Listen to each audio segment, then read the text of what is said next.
All right, let's see what this looks like. So I wanted to show you guys a little review of one of my favorite cameras, the Canon Elan 7NE. One of my newer film cameras. It's a 35mm produced by Canon. I think it stopped production in around 2001, maybe 2004. As far as I know, it's the last true SLR for 35mm film that Canon made. You can really tell that Canon put all their effort into this last installment of their 35mm SLRs.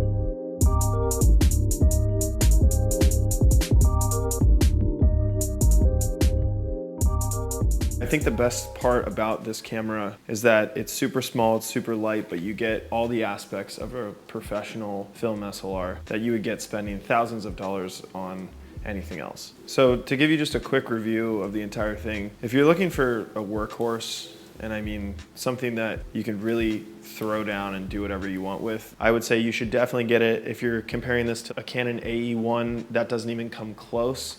If you're trying to shoot 35mm film, stop buying metal cameras, get the plastic ones. They're $100 on eBay and you'll be much happier and you'll have more money for lenses, which is the only thing that matters with film photography.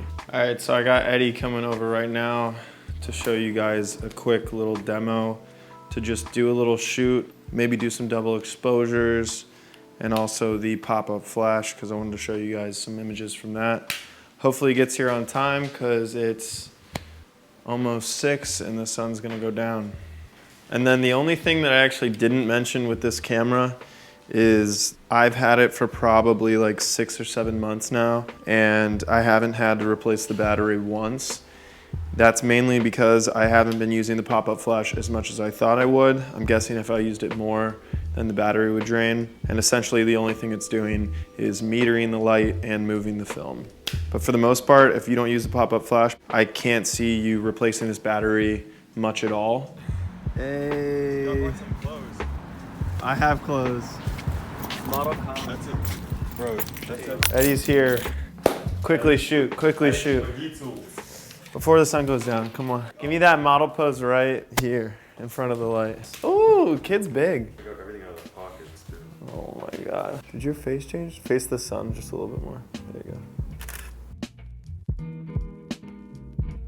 We're doing a double exposure real quick. Hold up. Let's do it right here. What'd you say? All right. What should we do as the double? We'll pump a couple palms. Put Eddie in the middle of the palms. All right, we're gonna do one up, one down. Let's do it through this. Facts.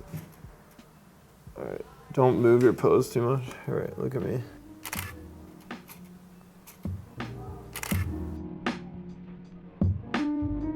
All right, we had to switch to iPhone because I didn't charge my batteries.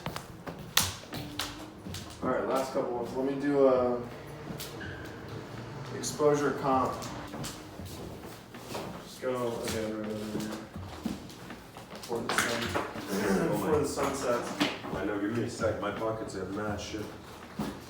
All look your own way.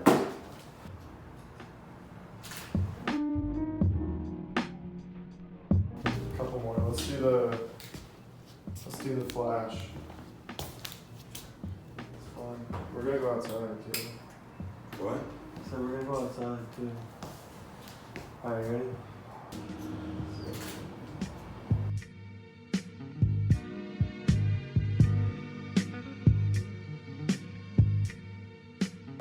We're gonna go outside for these last few. Peace, guys. Make sure to like, comment.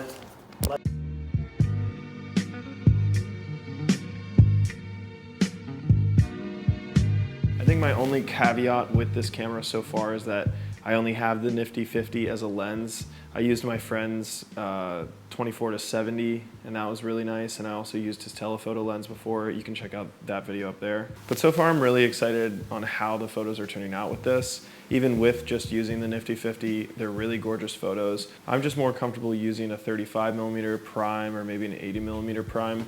The 50 has always been a tough focal length for me. In terms of functionality, this thing is super easy to use, really, really simple. There's a lot of really sturdy ergonomic design to this. All the knobs are really easy to use. They move succinctly succinctly and they stop where you want them to stop. They don't overturn at any point, which is really nice. You have the classic program mode, TV for shutter speed priority, and AV for aperture priority. And then obviously manual. It has a hot shoe mount on the top, so you can connect any speed light that you wish, and it does TTL, which is really, really nice. I haven't been able to check that out really. I think I've tested it one time. And I also have used the pop-up flash, which is a really nice feature with this camera and something you don't get on many full frame cameras. But technically, since this shoots 35mm film, it is full frame. So that's kind of a little plus to getting this, is that if you're ever in a crunch, you need a little bit of light, you got the pop-up flash.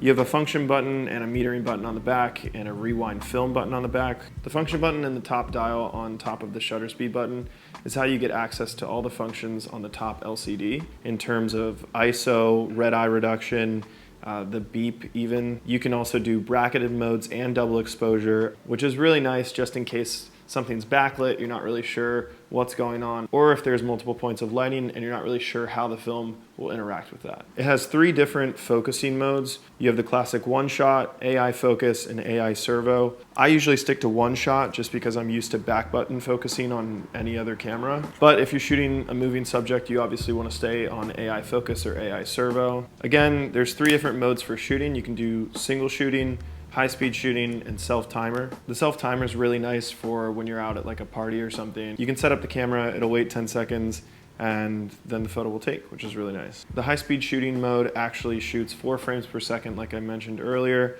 which is really nice if you have a really fast-moving subject or you're just not really sure if you're gonna get the shot. Another really nice feature about this camera is that you can change the ISO for pushing and pulling your film whenever you want. The only thing I wouldn't recommend is changing the ISO a lot of times while you're shooting. That may result in a lot of muddy and overexposed or underexposed film. But again, you can access this feature with the function button on the back and the top dial next to the shutter. The nicest part about that feature, in my opinion, is you don't have to mess around with the DX codes and go hacking on your film. You can just set it on your camera and it'll expose properly based on your settings, and then you can push or pull depending on what you set the ISO at. I also got a chance to set my eye autofocusing on this camera.